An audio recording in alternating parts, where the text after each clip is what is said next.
Hi అండి. ఈరోజు మనం సగ్గుబియ్యం సేమియా పాయసం చేసుకుంటున్నామండి. ముందుగా సగ్గుబియ్యం వాటర్లో నానేసుకోవాలి. సేమియాను నెయ్యిలో డీప్ ఫ్రై చేసుకోవాలి. వాటర్ను కాసేపు మరిగించుకోవాలి. పాలు, నానబెట్టుకున్న సగ్గుబియ్యం, కాసేపు ఉడకనివ్వాలండి. సగ్గుబియ్యం, ఎంచి పెట్టుకున్న సేమియా, డ్రై ఫ్రూట్స్,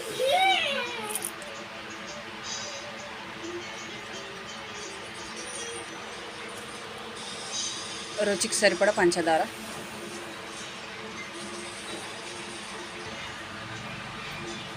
పోసి ఉడకనివ్వాలండి కాసేపు.